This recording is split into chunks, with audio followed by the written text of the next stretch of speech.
He only had $10 left to his name, but when he saw the woman crying outside the gas station, he pressed it into her hand without hesitation.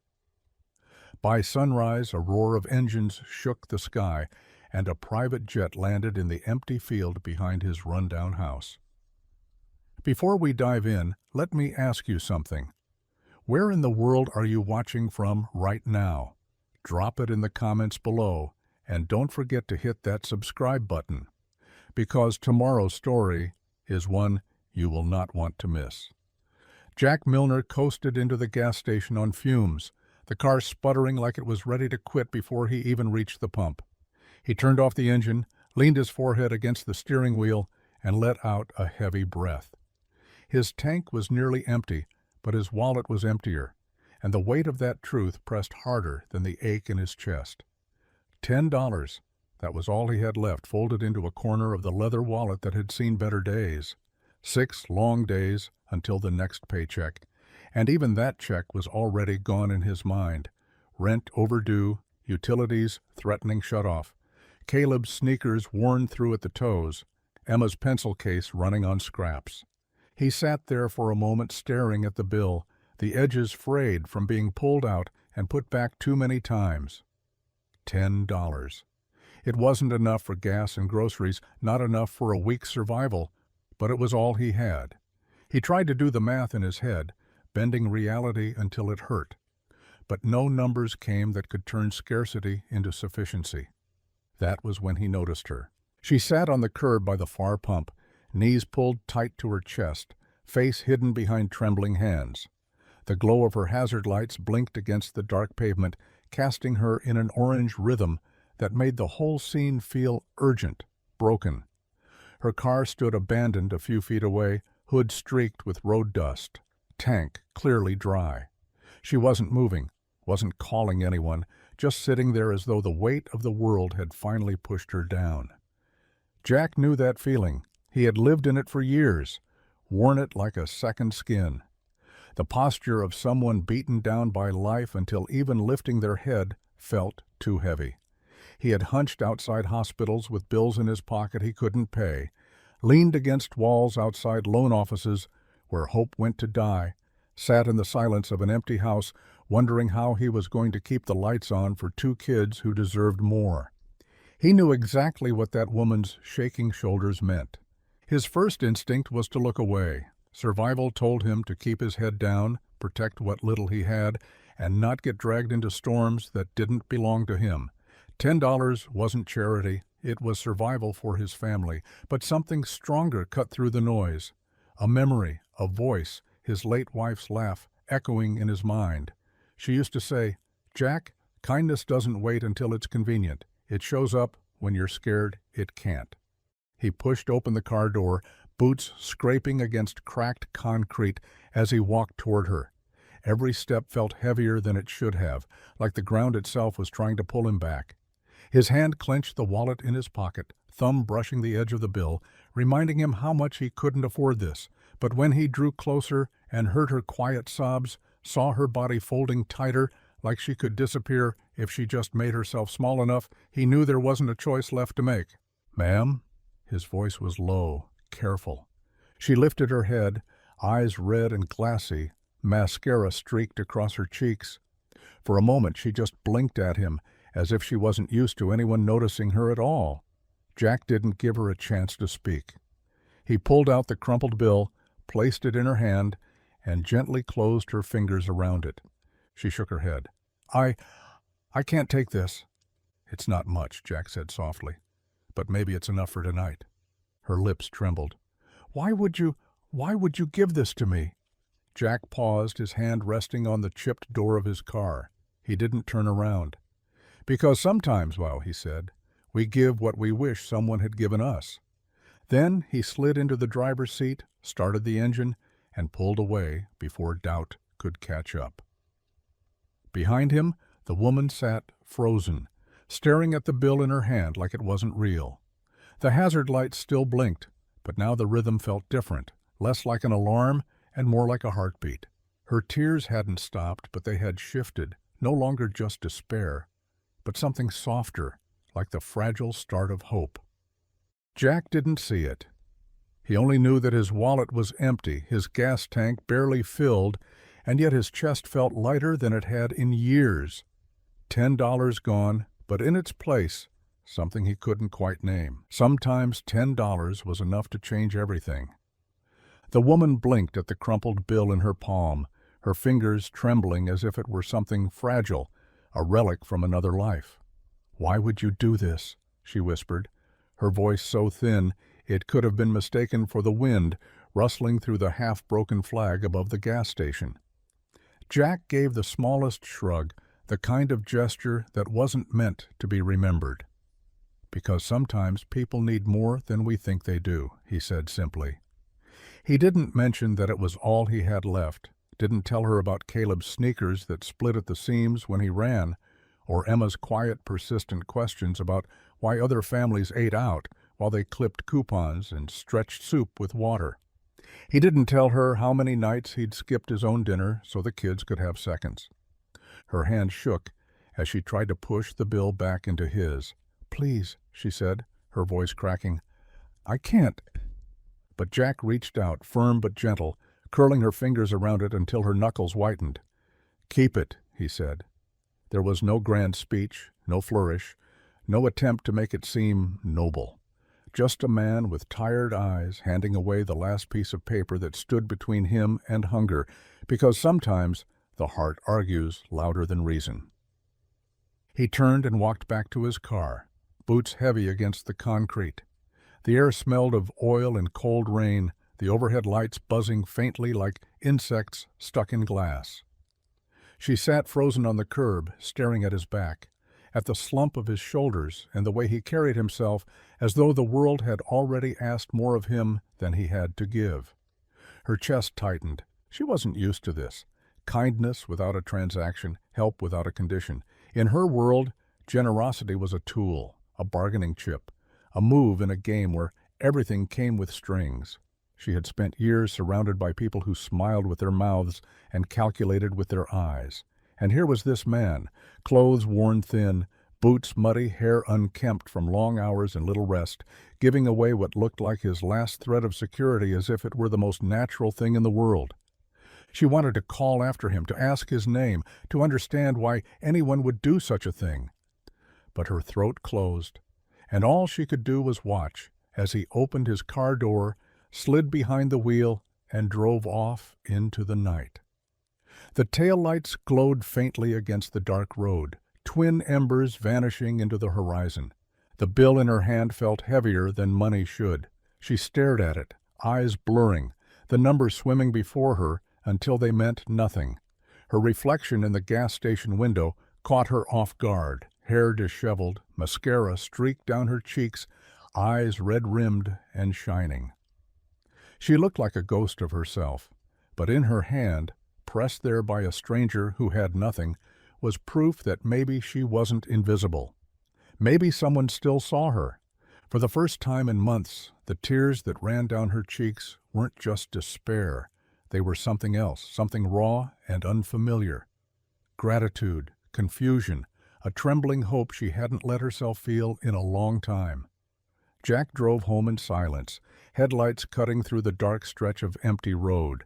His chest ached with the familiar weight of worry, the same questions looping endlessly.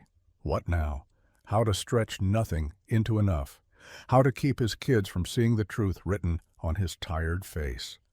But beneath the worry, beneath the hunger, there was a flicker of something quieter. A release, maybe.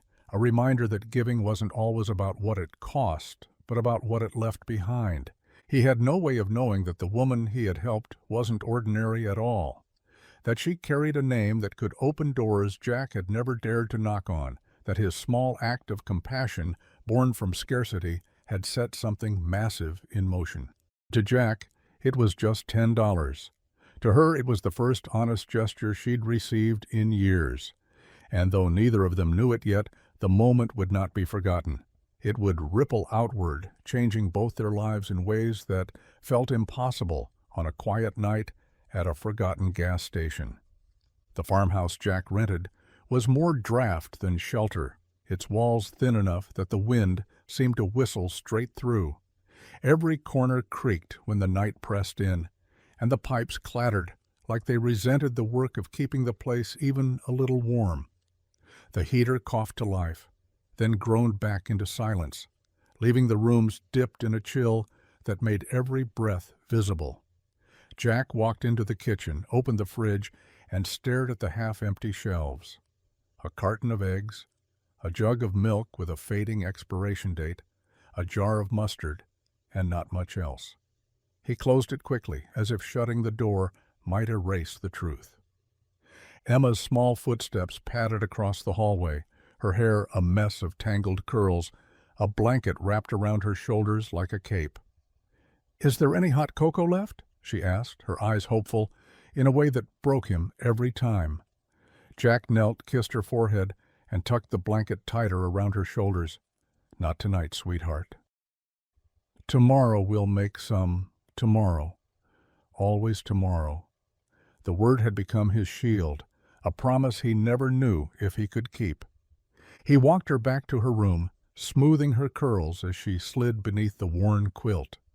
Her sketchbook sat on the nightstand, pages filled with stick figures and messy rainbows. Jack lingered a moment, brushing her cheek with the back of his hand, wishing he could give her more than pencils and patience. He moved on to Caleb's room next. His son was sprawled across the mattress, still in yesterday's clothes, clutching his scuffed baseball glove like it was treasure. The boy's shoes sat by the door, soles so thin the holes had been patched with tape. Jack knelt, pulled the blanket over him, and whispered, "One day, buddy. One day you'll have the good gear." Caleb stirred, but didn't wake, his fingers tightening around the glove. Back in the living room, Jack lowered himself onto the couch with a groan, the springs protesting under his weight. He looked down at his hands, calloused, cracked, scarred from years of work that never seemed to pay enough. He rubbed at his palms, remembering the $10 bill now gone. The last thread of security he had pressed into a stranger's hand. His chest ached with the question, had he just made the dumbest decision of his life? Tomorrow there would be nothing left. No gas money, no food money, no emergency cushion, just empty pockets and hungry stares from the two faces who depended on him most. But when he closed his eyes, he saw hers, the woman from the gas station.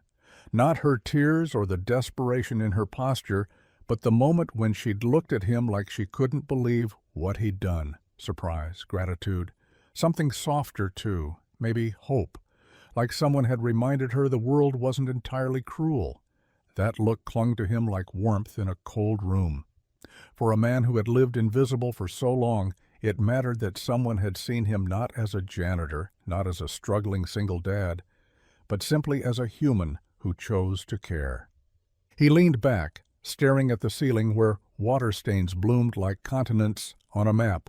His stomach growled, a hollow sound he was used to ignoring. Tomorrow the hunger would be worse, but maybe it was worth it. Maybe his children needed to see that kindness had weight, even when it cost something. Jack clasped his hands together, bowed his head, and whispered into the silence. Not for miracles. He'd long stopped believing in those, but for strength. Just enough to get through tomorrow, just enough to keep going one more day. The farmhouse groaned around him, the wind pressing against the rattling windows, and somewhere far off, thunder rolled across the horizon. Jack let his eyes slip shut, unaware that the storm building in the distance was not of weather, but of fate. And when it finally came, it would not whisper like the heater, nor groan like the pipes. It would roar loud enough to rattle everything he thought he knew about the life he had been surviving. The sound came before the light. Jack stirred awake on the couch, heart jolting against his ribs as the walls trembled. At first he thought it was thunder, a storm rolling in across the flat fields, but the noise grew sharper, heavier, like the sky itself was splitting open. The old hutch rattled, dishes clinking against each other, the picture frames on the wall tilting sideways. The dog bolted upright and barked like the world was ending. Jack pushed off the couch, stumbled to the door, and stepped outside barefoot into the frost-tipped grass. His breath turned to steam in the air, and then he saw it. Not thunder, not a storm. A jet, sleek, silver, gleaming in the faint blush of morning. It descended low over the trees, wings cutting the air like blades, engines howling so loud the ground seemed to vibrate beneath him. Jack froze where he stood, hand pressed to the doorframe, as the impossible unfolded before his eyes. The plane tilted, corrected, and with surgical precision settled onto the open field behind his house. Dirt and grass erupted in a swirling storm, whipping against Jack's face, biting into his skin with the sting of cold wind. The dog yelped and bolted under the porch. Jack's heart pounded in his throat. Emma burst out of the doorway in her pajamas, hair wild, eyes wide. Caleb followed close behind, clutching his baseball glove even in panic. "Dad!" Caleb shouted over the roar. "Is it crashing?" Jack shielded them with his arms as the engines thundered, his own eyes locked on the spectacle. But no, this wasn't chaos. This wasn't an accident. The jet glided across the frozen ground like it had planned for this very patch of earth, wheels biting the soil, slowing until it rested like a great silver bird in the morning fog. Smooth, controlled, deliberate. The roar softened into a low hum, but the world didn't quiet. Jack's mind screamed with questions. Who could it be? Why here? Why him? Before he could breathe, headlights cut through the field from the opposite direction. A black SUV, polished so bright it reflected the first rays of dawn, crept up the dirt road leading toward his fence. It rolled with the calm confidence of something that knew exactly where it was going. Gravel cracked under its tires, dust rising in its wake. The vehicle came to a stop so precisely it looked staged, like a scene from a film Jack had no business being part of. The door opened and a man stepped out. Dark suit, tie knotted with immaculate precision, shoes polished even though they were caked with the frost of his field within seconds. He carried himself with the ease of someone who never had to explain his presence anywhere. His gaze swept across the sagging farmhouse, the tilting porch steps, the children standing barefoot in the yard. And then it landed squarely on Jack, as though measuring him against some invisible description. Jack's chest tightened, a hollow ache spreading from his ribs to his throat. He felt the cold grass biting at his feet, the thin fabric of his shirt, no protection against the morning air. And for the first time in a long time, he felt not just poor, but exposed. Men like this, men who arrived in jets and SUVs, didn't come to places like his unless something had gone terribly wrong. Emma clung to his arm, whispering, "Dad, why are they here?" Caleb, braver but no less afraid, muttered, "Did we do something bad?" Jack couldn't answer. He didn't know. The man in the suit adjusted his cufflinks, glanced once at the jet gleaming behind him, and then began walking toward the gate with the confidence of someone following exact coordinates, not looking for the road, not for the house, for Jack. The frost burned colder against Jack's skin, the breath in his chest locked tight. He stood rooted in the grass, his children pressed against his sides, staring at the impossible scene in front of him. Why would people like this, people who lived in towers and glass penthouses, who signed checks larger than his lifetime wages, come to his broken little world?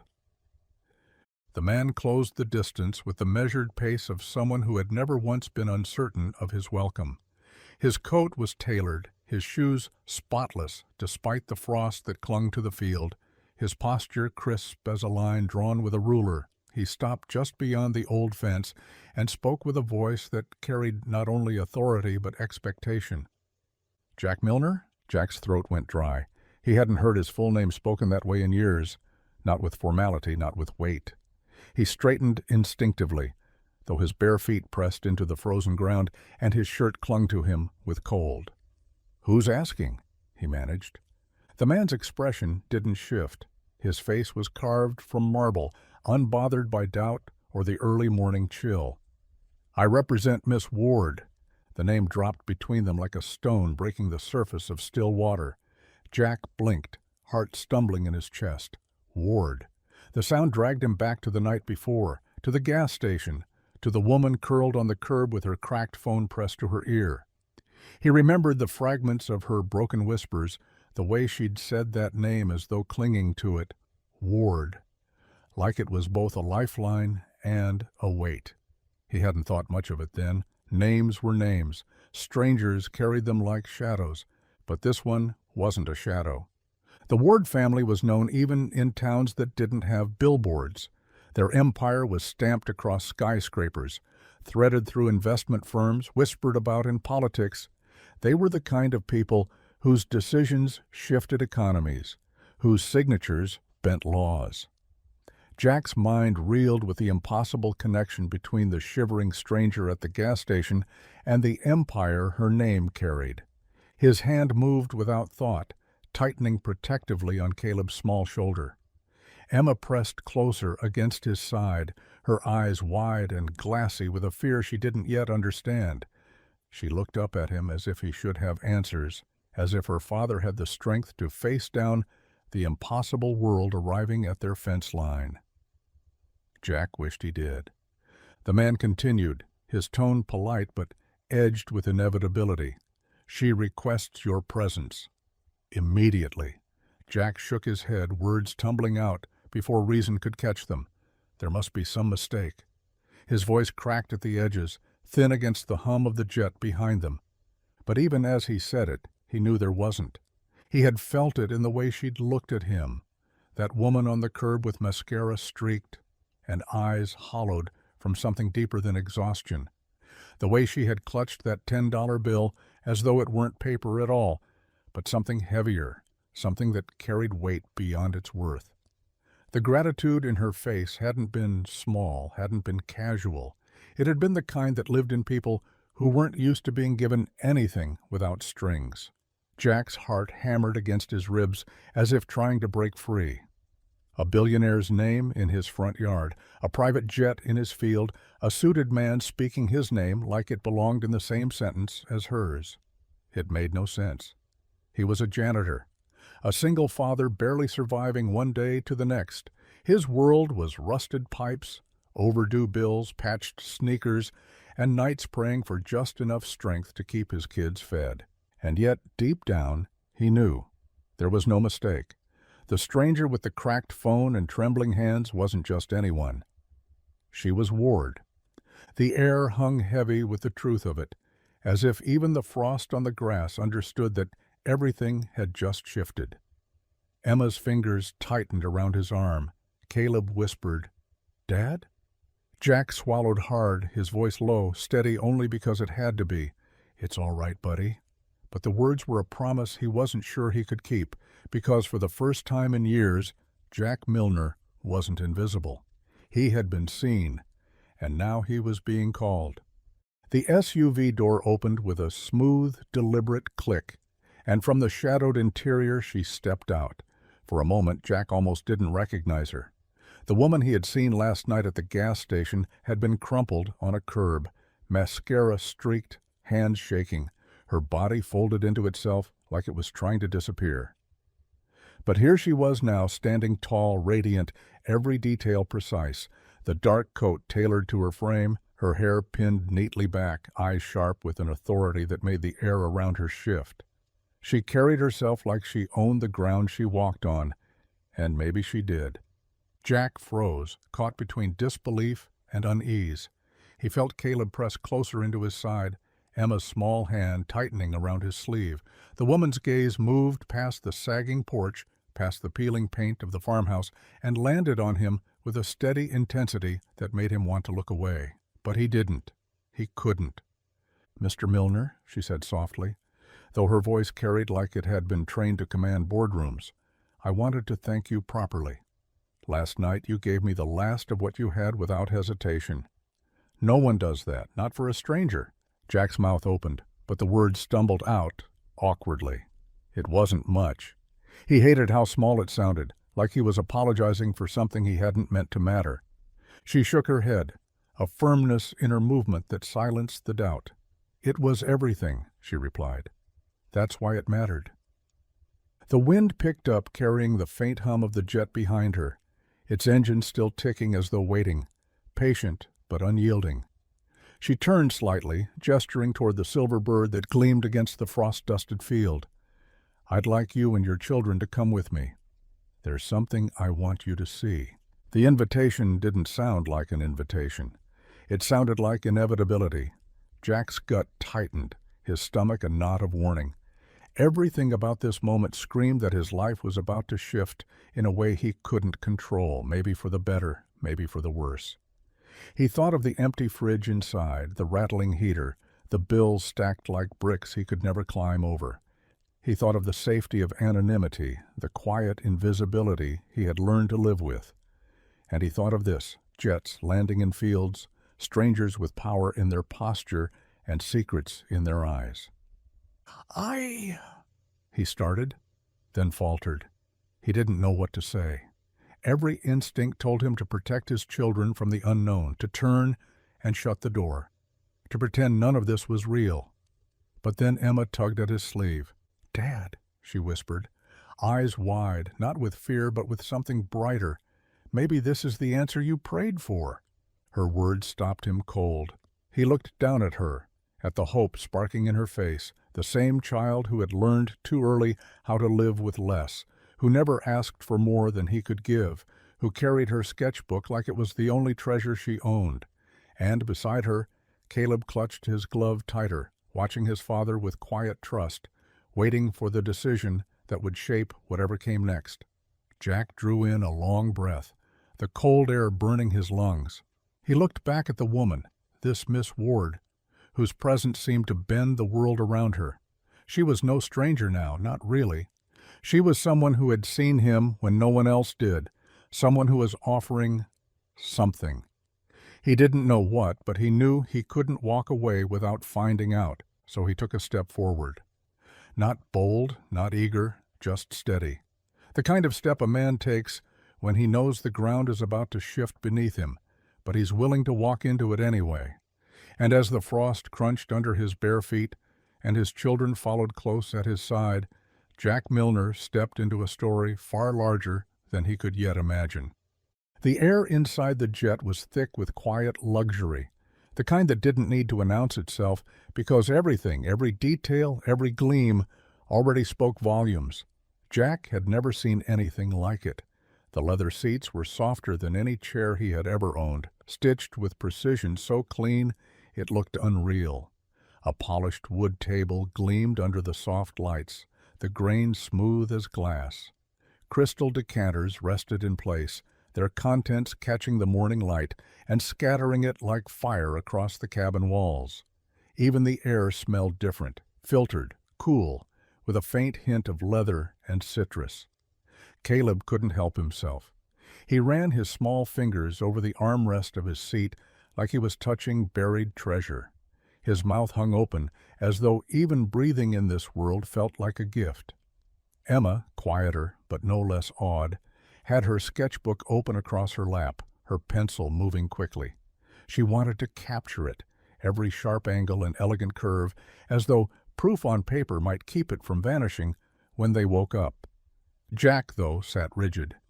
His boots felt wrong against the plush carpet. His calloused hands rested tightly clasped, thumbs rubbing against each other, a nervous rhythm he couldn't stop. He waited for the punchline, for the part where someone laughed and told him this was a mistake, that he didn't belong here, that the jet wasn't meant for men who scrubbed floors and worried over $10 bills. He could feel the weight of invisible eyes judging him, though when he finally looked up, he found only hers. Ms. Ward sat across from him, her posture poised, her eyes sharper than glass. Yet the way she watched his children softened the edges, her gaze lingering on Emma's bent head, on Caleb's wide-eyed wonder. There was something in her face, something almost tender that Jack hadn't expected to see in someone like her. "You didn't ask who I was last night," she said quietly, her voice measured, almost curious. Jack shifted, caught off guard by the simplicity of the question. He shrugged, though the motion felt clumsy under her gaze. "Didn't matter," he said. "You needed help." That was enough. Her lips pressed together, not quite a smile, not quite a frown. For a long moment she just studied him, eyes searching, as though she were trying to find the answer to something bigger than the question she'd asked.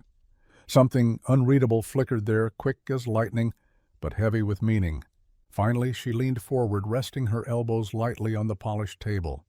"You may not realize it," she said, her tone lowering, steady as a verdict, "but that choice has opened a door you can't close now." Jack frowned, uneasy at the weight of her words. He felt Emma's pencil scratch pause for just a heartbeat before resuming.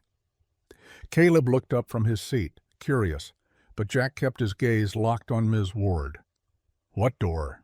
he asked, his voice rougher than he meant it to be. Her expression didn't waver, but she didn't answer right away either. She seemed to weigh the silence, to let it settle between them like a bridge waiting to be crossed. Then, just as Jack felt the question claw at his chest, the engine surged. The jet roared, pushing them back against their seats as it thundered forward. Caleb let out a gasp of pure exhilaration. Emma grabbed her sketchbook tight to her chest, and Jack gripped the armrest with both hands. The world outside blurred as the ground fell away beneath them, the farmhouse, the frost-covered fields, the dirt road, all shrinking until they were no more than memory. Jack's breath caught as the horizon stretched wide in front of him, endless and unfamiliar. He had never flown before, never even stepped inside an airport, unless you counted the time he drove a cleaning crew through the terminal gates. Now the earth itself seemed to vanish beneath his feet, and the sky opened like a story waiting to be told. He looked once more at Miss Ward. She was watching him still, her eyes calm but intent, as though she knew something he didn't, as though she had already written the first chapter of whatever came next. Jack sat stiff, his body tense against the leather seat, but inside, beneath the nerves and disbelief, something flickered he hadn't felt in a long time. Possibility. The world tilted beneath them, the farmhouse, the frost-bitten fields, the crooked road all shrinking until they were no more than a memory pressed flat against the earth. The jet soared higher, the engines humming with power, the windows framing a horizon Jack had never seen from this angle. He sat stiffly, hands still clasped in his lap, while Emma sketched furiously across the page and Caleb pressed his nose to the glass, laughing at the way the clouds looked close enough to touch. Jack had no laughter in him. He felt suspended between disbelief and dread, waiting for whatever this woman, this Ms. Ward, intended to reveal. At last she broke the silence. Her voice was quieter now, as though the altitude demanded honesty. "My name is Evelyn Ward," she said. The syllables hung heavy in the cabin, solidifying what Jack already suspected, but hadn't wanted to believe. She didn't rush, didn't soften the words. "My family owns Ward Global Investments. People beg for meetings with me every day. They fight for seconds of my attention, for signatures on paper they think will save their worlds." She exhaled, long and sharp, before turning her gaze to the clouds. "But last night, I was sitting on that curb because I wanted to disappear. Because even with everything I have, I felt like nothing." Jack blinked, the words rattling against the hollow places in him. He didn't know what to do with them. Evelyn Ward. He had scrubbed her company's name off polished marble floors once, while the suits and briefcases marched above him. He had muttered it in passing when overhearing conversations about stocks and fortunes he couldn't fathom. That name lived in a world galaxies away from his own, and yet here she was, seated across from him, confessing emptiness like she'd carried it longer than he could measure. She didn't look at him when she continued. "No one ever looks at me without wanting something. Not my board, not my partners, not the politicians who shake my hand and smile like we're equals. They see money, they see power, they see what I can give them, but not me." Her voice faltered then only for a heartbeat, but Jack caught it. "Except you. You gave your last $10 without even asking my name." Jack's throat tightened. He thought of that crumpled bill, the way it had nearly burned in his hand before he gave it away. He thought of Emma's hopeful face when she asked about Coco. Caleb's sneakers split at the seams. That money had cost him more than she could know. And yet Hearing her say it now, it sounded less like a mistake and more like the only thing that had tethered her to the earth that night. He swallowed hard, his voice rough when it finally surfaced. "I didn't think it mattered. You needed help. That was enough." She turned her head then, eyes sharp but shining with something fragile beneath. He expected mockery, dismissal, maybe even pity. Instead, she studied him like he was the puzzle she hadn't been able to solve. She leaned back in her seat, the leather creaking softly under the shift of her weight. "That's why I brought you here," she said, "because sometimes the richest lessons come from the poorest wallets. And I think you're about to teach me something my world forgot." Jack's hands tightened together, his knuckles white. He wasn't used to being seen, not by people like her, not as anything more than background. A janitor with calloused hands, a single dad who stretched soup and silence into survival. To hear her speak like this, to hear her suggest that his life might hold something of value in a world built on billions, it left him off balance, unsteady, like stepping onto ice that might crack beneath him. He glanced at Emma, her pencil scratching across the page, her face intent on capturing the cabin's details. Caleb still grinned at the clouds, humming under his breath. They were children, unbothered by names or power, still willing to believe and wonder. Maybe that was why Evelyn Ward looked at them the way she did, like they were proof of something she'd lost. Jack shifted in his seat, meeting her eyes again. "I'm no teacher," he said, his voice low. Her lips curved in the faintest ghost of a smile. "You already are," she murmured. The engines roared louder, pushing them higher still, and Jack felt the ground of his old life fall further away. He didn't know where this flight was taking him, only that nothing would ever look the same again. The jet slowed with a soft shudder, wheels kissing the ground with a grace Jack had never felt in his old beat-up car. He braced himself for the sight of airport lights, runways, maybe even towers in the distance. But there were none. Instead, the jet rolled across a stretch of private tarmac that fed seamlessly into a winding road lined with stone walls and manicured hedges. The land seemed to go on forever, and at the center of it all rose an estate so vast it stole the breath from his chest. Fountains glittered as water leapt skyward, catching the sun in sprays of silver and gold. Gardens sprawled in precise symmetry, bursting with blooms that painted the air with perfume even from a distance. And beyond them, the mansion itself stood like something torn from another century, its stone facade carved with ornate detail, archways and columns whispering of wealth Jack had only ever seen in books. He stared, unable to reconcile the fact that the same woman who had sat broken on a curb now stood here, her world revealed in full. Emma clutched his hand, her small fingers tightening as her eyes widened. "Dad?" she whispered, voice hushed as though afraid the place might vanish if she spoke too loudly. "It's like a fairy tale?" Caleb pressed close to his side, his own whisper full of awe. "It's like a castle." Jack swallowed hard. He glanced down at himself, boots scuffed and still dusty from the farm, jacket frayed at the edges, shirt worn thin from years of wear. He had never felt the poverty of his life as sharply as he did walking down the steps of that jet, his family standing against the backdrop of a kingdom that did not belong to them. Every instinct screamed that he was an intruder here, that the first gust of wind would sweep them back to where they belonged. And yet, Miss Ward walked beside him without pause. Evelyn Ward, the woman who could summon jets and boardrooms with a single phone call, introduced his children to the staff that awaited them at the foot of the drive. Her voice was warm, her gestures gentle, her presence making it clear that Emma and Caleb were not afterthoughts, not charity cases, but honored guests. Jack watched, stunned, as men in crisp uniforms knelt slightly to Emma's height to greet her, as women in tailored dresses smiled and asked Caleb about his glove. They weren't brushed aside, they were welcomed. Jack's feet carried him forward into the mansion itself, though his mind lagged behind. The doors opened into a grand hall that swallowed sound and breath alike. Marble floors stretched underfoot, polished so clean they mirrored his family's small figures against ceilings painted with frescoes that told stories older than his bloodline. Chandeliers taller than his entire farmhouse hung from gilded chains, dripping with crystals that scattered light into rainbows across the walls. Jack stopped in the doorway, unable to move, the sheer scale of it overwhelming. He had scrubbed bathrooms smaller than one of the rugs here, swept lobbies with ceilings that seemed laughable compared to this.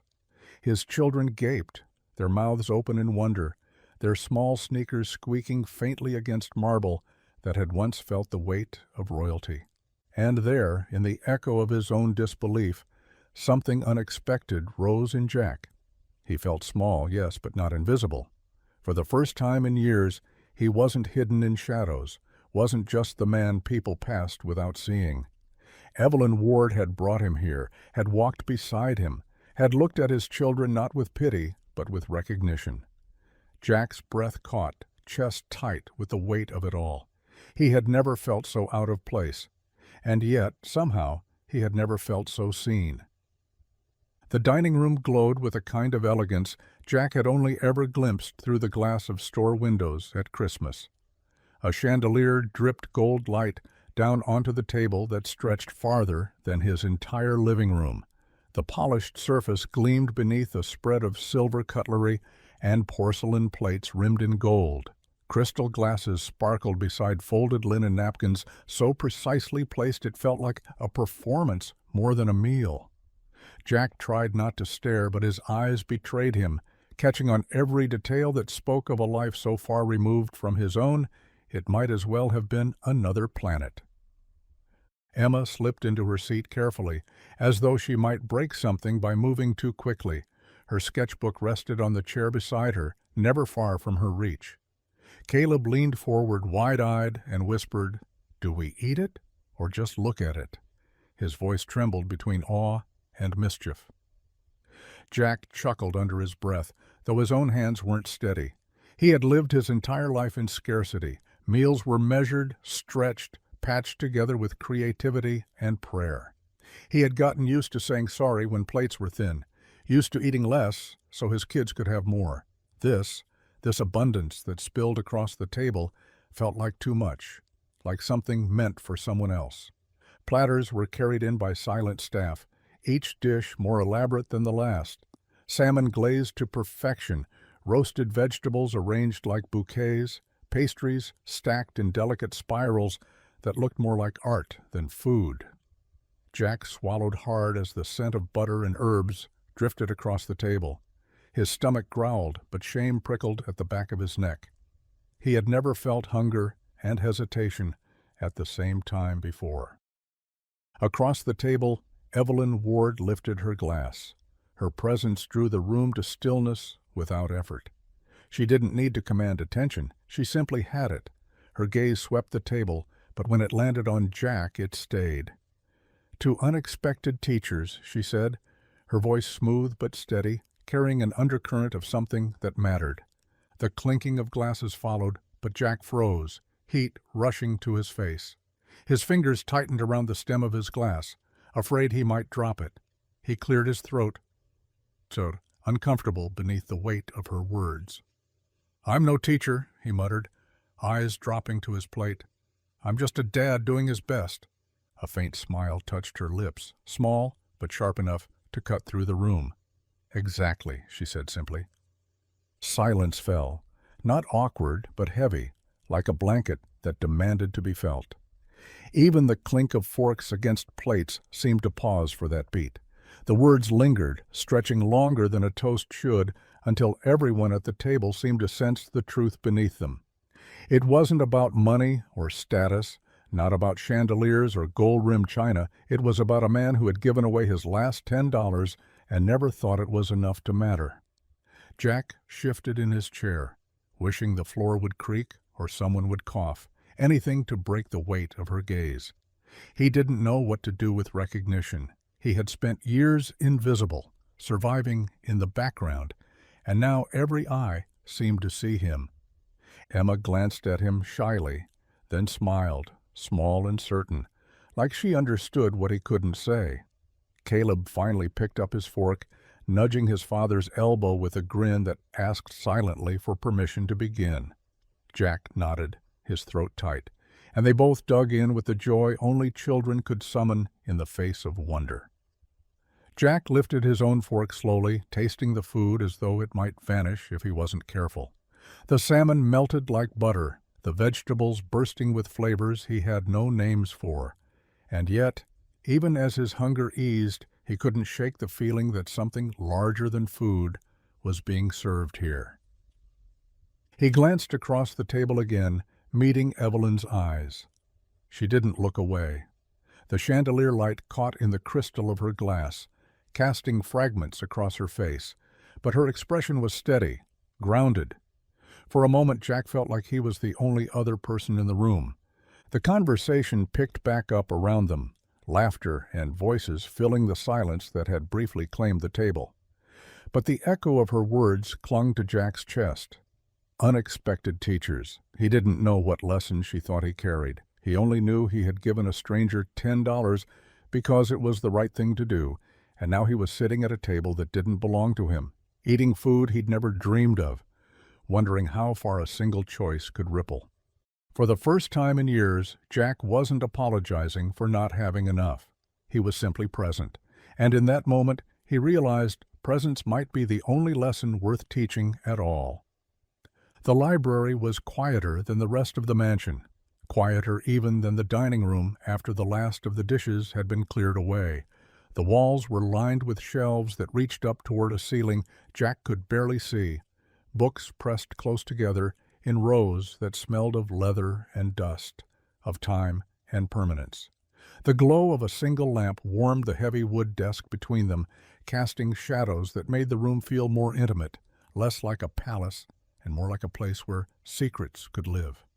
Evelyn sat across from him, poised as always, but there was something different about her here.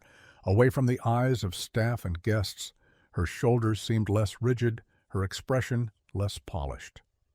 She tapped a fingertip lightly against the arm of her chair, then stilled, as though deciding she'd wasted enough time on hesitation. "I want to hire you," she said, her voice clear, cutting through the silence like glass breaking. Jack blinked. He had expected many things: thanks, dismissal, maybe even a polite apology for dragging him into this world he didn't belong in, but not that. His brow furrowed. "Hire me? To do what?" She didn't look away, didn't soften the words. "To remind me what matters. To teach my daughter what no tutor has been able to—" She paused, her eyes flicking with something raw before settling back into focus. "So that worth isn't measured in zeros, but in moments." Jack's throat tightened, disbelief curling in his chest. He shook his head slowly, searching for the words. "I'm not qualified for that. I don't have degrees or titles. I barely keep my own kids afloat most days." His hands spread on his knees, palms rough, scarred, calloused, hands that had scrubbed floors, patched roofs, and held babies through nights when grief pressed too heavy. "I'm no one." Evelyn leaned forward, the firelight catching in her eyes. "Last night you gave away your last $10, and today you walked into a world you don't belong in without flinching. That's more qualification than anyone I've ever hired." The words landed heavy, shaking something inside him. Jack tried to push them away, tried to remember who he was. The janitor who fixed broken vending machines, the father who stretched soup with water, the man who had prayed for enough just to get through one more week. But her voice carried weight, and the way she looked at him, steady, unflinching, made it harder to dismiss. He glanced toward the shelves, rows of books bound in colors that whispered of old money and older wisdom. Men and women who had written theories, histories, philosophies stacked higher than his reach. He thought of how small he was in a world like this, how invisible he should be, and yet she was sitting here, asking him. Jack hesitated, caught between disbelief and the pull of possibility. The offer wasn't just about work. It was about his children, about Emma's sketchbook and Caleb's worn-out shoes, about nights where he'd whispered promises into the dark and wondered how much longer he could keep them. The chance to provide in a way he had only dreamed of pressed close, tempting, dangerous in its hope. But hope was a fragile thing, and Jack had lived long enough to know it often cost more than it gave. He rubbed the back of his neck, searching Evelyn's face for any sign this was a trick, some kind of cruel experiment. All he found was certainty. "I don't know if I can be what you think I am," he admitted quietly. Her lips curved not into a smile, but something steadier, like a vow. "You already are," she said. The silence that followed wasn't empty. It was full of risk, of fear, of a door opening onto a life Jack had never imagined. And sitting in that grand library, surrounded by the smell of leather and age, he realized that sometimes the hardest thing wasn't giving. It was daring to accept. The guest quarters felt more like a dream than a room. The walls were painted in warm cream, the curtains heavy with fabric that blocked out every draft, and the bed beneath Jack felt like it had been built for royalty. The sheets were soft in a way that made him almost uncomfortable, his body unused to such luxury, and the pillow beneath his head swallowed him whole, dense with down. By every measure, it should have been the first good night's sleep he'd had in years. But his eyes refused to close. His body, though weary, would not surrender to rest. His mind raced like a clock wound too tightly, every tick sharper than the last. He rolled onto his side, staring at the dim outline of the nightstand, the soft glow of a lamp he had left off, and the silence that pressed down on him. Too much silence. He wasn't used to it. At home, the nights were filled with creaks, pipes clanging, the rattle of the heater struggling to keep up with the cold. Here, silence felt like a judgment, like it was daring him to believe he belonged in a place like this. What if it was all a trick? The thought gnawed at him. What if Evelyn Ward was playing some cruel game, a demonstration to herself or to her friends, just to prove how easily a poor man could be manipulated with scraps of comfort and the illusion of safety? What if she wanted to parade him around, the janitor who had stumbled into her world, only to discard him when the novelty wore off? He clenched his jaw, hating himself for even considering it, yet unable to shake the possibility. He pushed himself up, sitting on the edge of the bed, elbows on his knees, fingers knotted together. His boots, still dusty from the field, rested by the door, a reminder of who he was beneath all of this polish, a reminder that nothing about this world was his. He dragged his hands down his face and tried to breathe through the ache in his chest. In the rooms down the hall, his children slept. Emma with her sketchbook tucked under her pillow, Caleb with his gloves still cradled against his chest. For the first time in months, they had eaten until their stomachs were full, not just enough to take the edge off. For the first time, they were warm without layers of patched blankets. For the first time, they looked safe. Jack clung to that image, but it frightened him as much as it comforted him. Could he risk it vanishing in an instant? Could he let them taste this life only to rip it away if everything collapsed tomorrow? Children were resilient, yes, but disappointment had a way of burrowing into the bones, of shaping the way you saw the world forever. He had lived his whole life preparing for disappointment, but he had fought like hell to keep his kids from knowing it too young. He rose and crossed the room to the window, pulling the curtain back just enough to peer outside. The estate glowed under the wash of moonlight, and lanterns set along the winding paths. Fountains trickled faintly in the distance, and the garden stretched out in orderly perfection.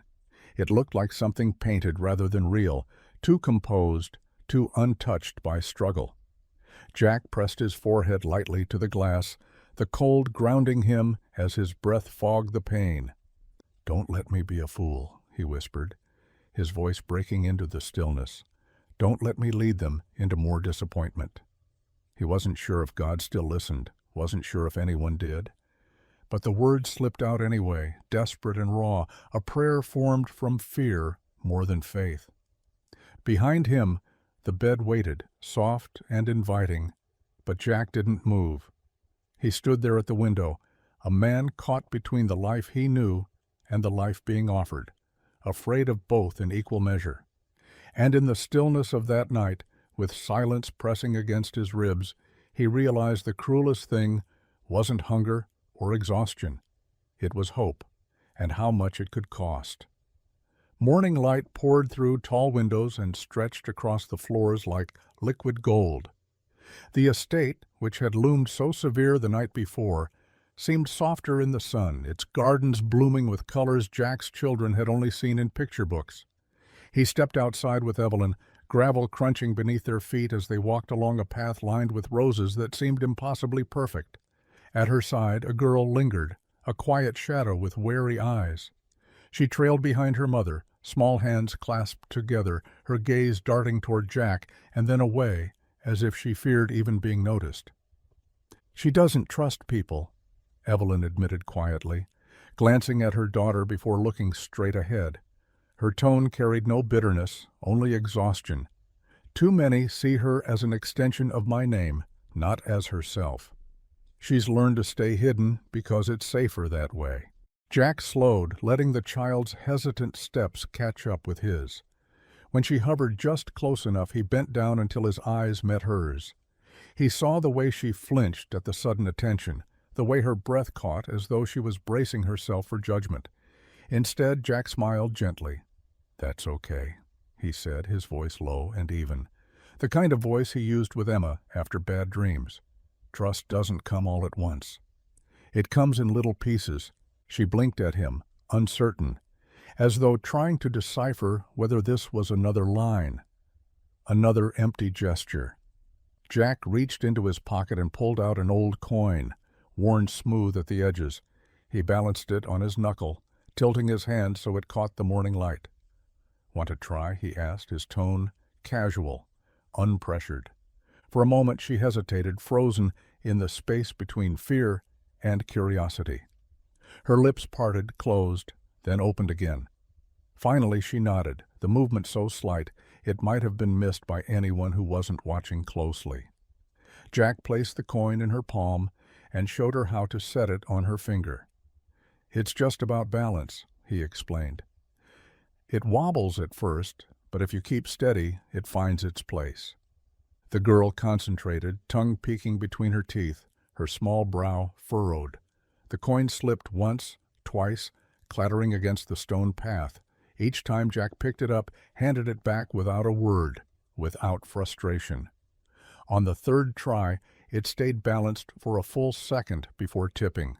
Her eyes widened, and then, like sunlight breaking through clouds, she laughed. A small sound, unguarded, pure.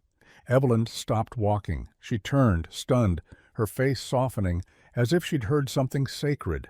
Her daughter's laugh floated in the garden, fragile and miraculous, like something long buried had finally been unearthed. Evelyn's hand flew to her mouth, her eyes glistening as she whispered, "She hasn't—" She couldn't finish the sentence. Jack's heart swelled at the sound. He hadn't done anything extraordinary. He hadn't promised her the world, hadn't demanded trust she wasn't ready to give. All he'd done was kneel. All he'd done was wait. All he'd done was see her. Sometimes that was enough. The girl looked up at him again, this time without flinching. She pressed the coin back into his hand, her fingers brushing his for just a moment, and then she whispered so quietly it was almost a secret. Again. Jack chuckled, crouching lower. "As many times as you want." Evelyn's throat tightened. She looked at Jack, her voice hushed but trembling with disbelief. "You don't even know what you're doing, do you?" Jack shook his head, still crouched low, still smiling at the child in front of him. "I'm just being a dad," he said simply.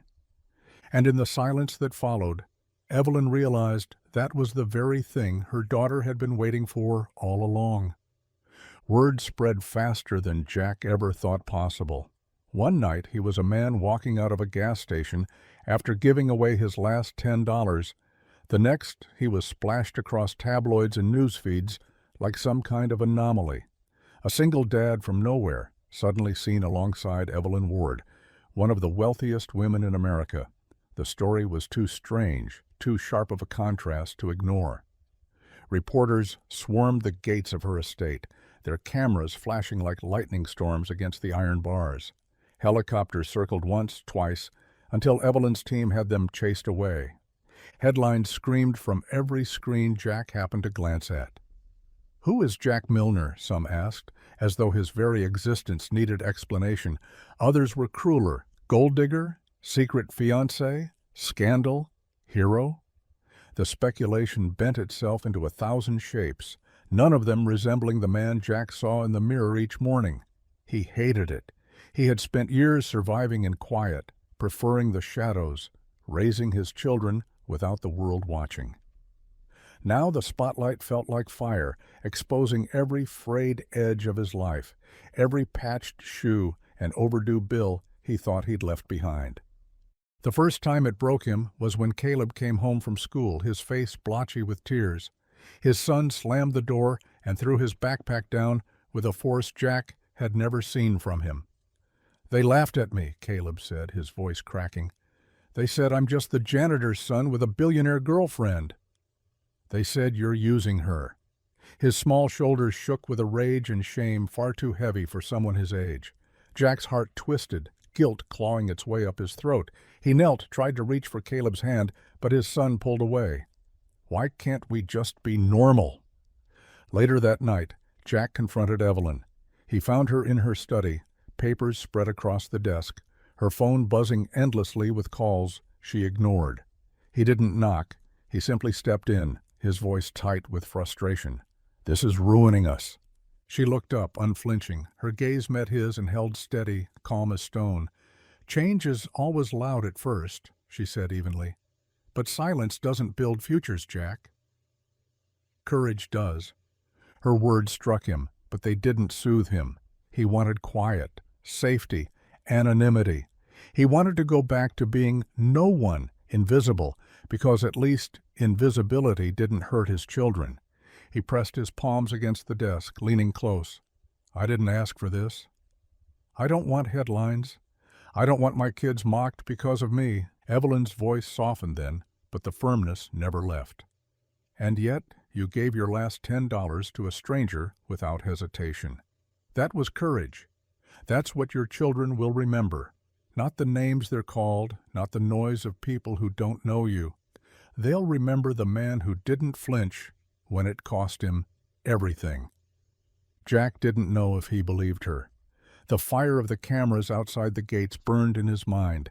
The echoes of Caleb's sobs weighed on his chest. Doubt crept in, whispering that he had led his children into a world that would only bruise them further. But later that night, as he sat on the edge of Emma's bed, she reached for his hand. Her small fingers curled around his rough ones, and she looked up at him with a smile that held no fear. "I like it better when you're not sad all the time," she whispered.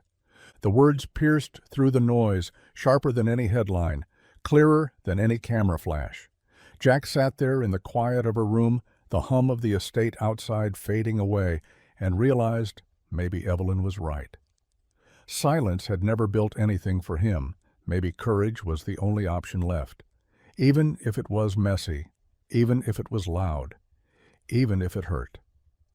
For the first time in years, he considered that his children might deserve a father who wasn't just surviving. They might deserve a father brave enough to stand in the light. The boardroom smelled of leather and cologne, the kind of place where silence wasn't quiet, but calculated. Jack sat stiffly in a chair that probably cost more than his month's rent, his boots planted awkwardly against polished floors that reflected the glow of the chandelier above. Around him, men in tailored suits shifted papers that didn't need shifting, adjusted cufflinks that didn't need adjusting. Every glance they gave him was the same, dismissive, curious, edged with disdain. He wasn't supposed to be here, not in their world of numbers and negotiations. He knew what they saw, a charity case Evelyn Ward had plucked from obscurity to prove a point. The smirks were subtle but sharp enough to cut. He caught fragments of muttered comments, words like experiment and publicity stunt. He sat straighter, trying to ignore them, but the heat crawled up his neck. He'd spent his life invisible, and for the first time in years, being noticed felt worse. Evelyn, though, was steady. She sat at the head of the table, her presence alone commanding silence when she chose to speak. Her eyes scanned the pages, her tone sharp, decisive. Every man in the room listened when she talked, but she noticed the way they looked at Jack. She noticed every smirk, every sideways glance, and though her expression never shifted, something in her gaze sharpened. Halfway through the meeting, a presentation flickered across the screen, slides filled with graphs and projections about a multi-million-dollar community project. The men spoke with polished voices, their words smooth but hollow, crafted for applause rather than people. Jack listened, his stomach tight, thinking of the schools he'd cleaned, the lunchrooms he'd mopped after kids had walked away hungry, the shelters he'd passed by on his way home from double shifts. Then Evelyn's voice cut through the jargon. "Jack," she said, calm and deliberate, "what do you think?" The room stilled.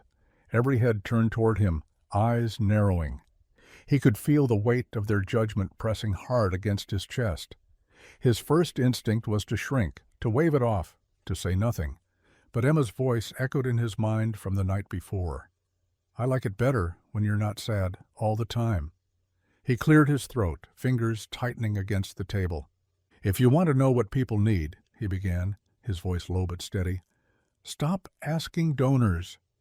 Stop asking the people who can afford to be comfortable. Ask the janitors cleaning those schools at midnight. Ask the single moms skipping meals so their kids can eat. Ask the kids themselves when their cafeteria account runs dry and they pretend they're not hungry." The words hung heavy in the air, raw and unpolished, but undeniable. Silence stretched across the table, thicker than the polished speeches had left behind. For once, the men with $1,000 suits and scripted voices had nothing to add. A few shifted uncomfortably in their seats. One cleared his throat, but no words followed. The hum of the projector seemed louder than ever, filling the space where arrogance had lived only moments ago. Jack leaned back, heart pounding, wondering if he had just destroyed whatever fragile place he'd been given at this table. But when he glanced at Evelyn, she wasn't frowning, she wasn't dismissing him. Her lips curved into the faintest smile, small but sharp, her eyes glinting with something like pride.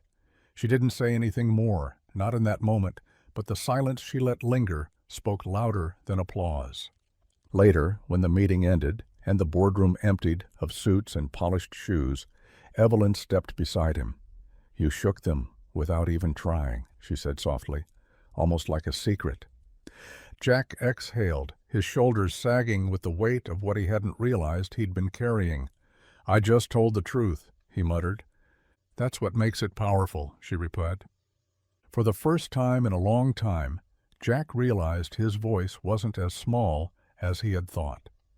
It wasn't about volume or polish or titles. It was about saying what no one else had the courage to admit. And in that moment, walking out of a boardroom that didn't want him, Jack felt a strange new certainty settle in his chest. Maybe he did belong, not because of who he was supposed to be, but because of what he refused to forget. The noise only grew sharper with time. At first it was whispers, passing mentions on news feeds, photos snapped from behind gates, but soon it swelled into something crueler. Tabloids plastered Jack's face on covers with headlines that burned, "Fraud" or "Fortune Hunter," "Janitor turned con man." The words dug under his skin like glass splinters. Every coffee shop seemed to have an article about him on the counter. Every television in passing blared his name alongside speculation. They didn't see the nights he went hungry or the years he spent scrubbing floors to keep the lights on. They didn't care. They saw only a story they could twist. Then came the calls. Old acquaintances he hadn't heard from in years suddenly remembered him. Men who once laughed at his worn boots now rang him up with friendly voices, asking for just a little help. Family who'd kept their distance reappeared, weaving guilt into their demands. "Surely you've got some to spare now, Jack. You're with her, aren't you?" They spoke as if he had stumbled into a vault of endless wealth, as if sitting beside Evelyn Ward made him responsible for everyone else's debts and failures. Jack tried to tune it out, tried to tell himself it was noise, but it bled into every corner of his life, clinging to him when he tried to work, when he sat down with his children, when he closed his eyes at night. The weight of it pressed against his chest until one evening, long after the mansion had gone quiet, he stood in the guest quarters staring at two small backpacks on the floor. He had packed them without thinking: clothes, notebooks, Caleb's glove, Emma's sketchbook. His own bag sat by the door, heavy with the fear that maybe leaving was the only way to protect them. He walked to the window, his hand pressed against the cool glass. Down the hall, his children slept soundly, unaware of the storm raging outside their door. For once they were safe. For once they were warm. And yet the thought of cameras flashing at school gates, of mocking voices waiting for them tomorrow, made him sick. Maybe running was the only answer. Maybe disappearing again was the best he could do. A soft knock pulled him back. The door creaked open, and Evelyn stepped inside. She wasn't dressed for power tonight. No sharp suit, no armor of poise, just a simple sweater, her hair loose around her shoulders. In her hands she held a piece of paper, worn at the edges. She crossed the room without speaking, then held it out to him. Jack took it carefully. It was Emma's sketch, the lines messy but determined, colored in with the crayons she never let out of reach. It was him, his broad shoulders, his calloused hands, but standing tall beside the jet, head lifted as though he belonged there. At the bottom, in uneven letters, she had written, "My hero." His throat tightened, eyes stinging. He could barely speak. Evelyn's voice broke the silence, trembling in a way he hadn't heard before. "If you leave now, you're teaching them that fear wins. Is that the lesson you want them to carry?" Jack looked at the drawing again. At the way his daughter saw him, not as a man running from shadows, not as a janitor beaten down by life, but as someone who stood, someone who stayed. His gaze flicked to the door of the children's room, where the steady rhythm of their breathing filled the hall like a hymn, safe, hopeful, dreaming of a tomorrow he had almost stolen from them. His chest ached, torn between the instinct to flee and the need to fight. But slowly, the truth settled into him, deep and undeniable. The lesson he wanted them to remember wasn't about fear. It wasn't even about survival. It was about faith, the kind that keeps you standing when everything around you tries to break you down. Jack folded the sketch gently, pressing it against his heart. He nodded once, more to himself than to Evelyn. "No," he whispered, "that's not the lesson I want for them." And for the first time in weeks he felt the ground steady beneath his feet. Jack stayed. Against every instinct to run, against the gnawing fear that the world would chew him up and spit him out, he planted his feet and chose not to disappear. And slowly, almost impossibly, the world around him began to shift. The same reporters who had mocked him, who had called him a fraud and a pawn, began to write a different story. It wasn't about scandal anymore, or speculation.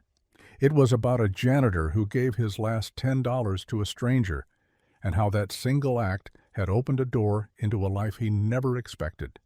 They wrote about a man who had nothing and gave anyway. A man who didn't chase fortune, but stumbled into something larger than himself simply by choosing kindness. At first, Jack didn't believe the change. He ignored the headlines, convinced it was temporary, another angle to exploit. But then letters started arriving, handwritten notes from small towns, emails from schools, even folded scraps of paper from kids who had heard his story. They didn't ask for money. They asked for hope. They told him he mattered. One morning, Evelyn handed him a stack of invitations. Churches, shelters, community centers, she explained. They want you to speak. To tell them what you told me. Jack stared at the papers, heart pounding. "I'm not a speaker," he said. "I don't know how to do that." "You already do," Evelyn replied softly. The first time he stood in front of a crowd, his palms were damp, his throat dry. He looked out at the faces, rows of tired eyes, children fidgeting in plastic chairs, parents holding their breath like they were waiting for a miracle. He didn't have polished words, didn't have rehearsed lines, so he spoke the only way he knew how, plain and raw. "You don't have to have much to give," he told them, voice steady despite the tremor inside. "You just have to give what you have." The words were simple, but the room stilled. People leaned in. Children lifted their heads. For the first time in his life, Jack realized people weren't just hearing him, they were listening. Afterward, a boy no older than Caleb tugged on his sleeve. "I don't have money," the boy said, "but I share my sandwich at lunch. Does that count?" Jack crouched, meeting the boy's eyes. "That counts more than you know." From there, the invitations multiplied. Schools asked him to talk to students about kindness. Shelters invited him to encourage volunteers. Churches wanted him to remind their congregations that generosity wasn't about wealth, but about willingness. Every time Jack felt the same nerves, the same disbelief that anyone wanted to hear from him. But each time, he spoke anyway. And each time, people listened. Kids believed. They asked questions, scribbled notes, carried his words home.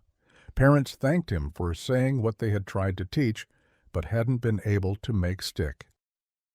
Jack's story became more than his own. It became something people carried with them, like a small flame against the dark.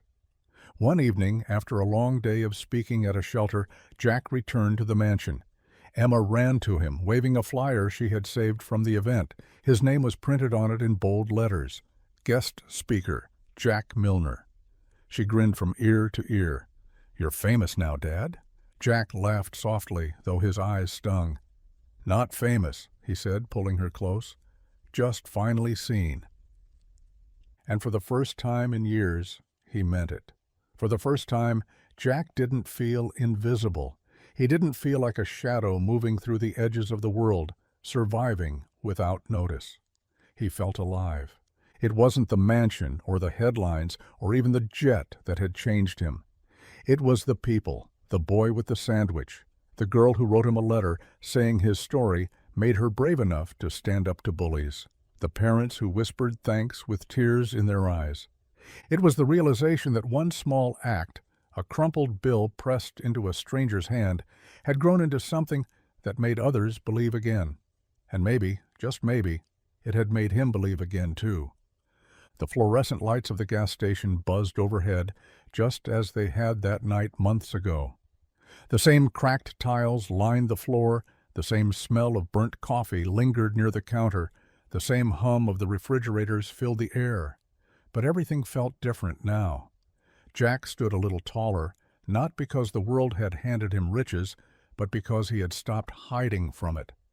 Caleb darted down the aisle toward the soda cooler, his laughter echoing between shelves. Emma lingered near the candy display, flipping through her sketchbook with one hand while carefully choosing a bar with the other. Jack set their small treasures on the counter and reached into his wallet. Where once a $10 bill would have been all he had, today he slid a crisp 100 across the worn surface. The cashier, a young man with tired eyes and a name tag that read Evan, blinked in confusion. Sir, this is too much." Jack smiled, shaking his head. "It's for the next person who needs it." Evan frowned slightly, holding the bill between his fingers like it might disappear. "Why?" Jack glanced toward the door, where Caleb was twisting open his soda and Emma was sketching the neon sign outside. His smile softened. "Because someone once reminded me what kindness can do." He didn't explain further. He didn't need to. The hum of the refrigerators carried the silence as the cashier nodded slowly, the kind of nod that said he might remember this moment long after the bill had been spent. Jack gathered the candy bar and soda, his children skipping at his side, and pushed open the glass door to the cool evening air. That night the farmhouse welcomed them back like it always had, walls peeling, pipes clanking, the heater rattling in protest. But something about it felt warmer. The place that had once carried the weight of their struggles now echoed with laughter instead. Evelyn joined them for dinner, dressed simply, no jets, no staff in her wake. She sat at their crooked wooden table, passing mashed potatoes to Caleb, smiling as Emma sketched her by the candlelight. The food wasn't extravagant, just roasted chicken and bread, but the sound of laughter filled every corner, turning the house into something more than shelter. It felt like home again, real and unpolished, a place stitched together with love rather than wealth. Later, when the dishes were cleared and Evelyn had gone, Jack tucked his children into bed. Emma curled beneath her blanket, sketchbook still open beside her. Her voice came soft, uncertain. "Dad, do you think Mom saw all this from heaven?" Jack paused, his throat tightening. He walked to the window, pushing back the curtain. Outside, the sky stretched wide and dark, stars scattered like notes on a sheet of music waiting to be played. He took a long breath, then turned back to her with a steady smile. "No doubt," he said. "She's probably smiling and saying, 'Finally.'" Emma's eyes softened, her small hand clutching his for just a moment before she drifted to sleep. Caleb mumbled something about baseball in his dreams, his glove tucked under his arm as always. Jack stood in the doorway for a long time, watching them, listening to the steady rhythm of their breathing. And as he closed the door gently, he realized something that struck him deep. Sometimes the smallest choice, a $10 bill pressed into a stranger's hand, could rewrite everything. It could ripple outward, turning silence into song, turning survival into life. He thought of it as a second movement in a symphony he never expected to finish, one that had been waiting all along for the right note to begin again. Jack walked back to the window, gazing up at the stars. His wife had been right about him once. He always played like the keys owed him an apology. But tonight, standing in the quiet farmhouse, with laughter still lingering in the air, he felt something else. He felt the music of a life not broken, but mended, and for the first time in years, he was ready to keep playing. If this story touched your heart, take a moment to share it with someone who could use a reminder that kindness still changes lives. And don't forget to hit subscribe so you never miss the next story. We've got more on the way that will inspire, challenge, and stay with you long after the last word.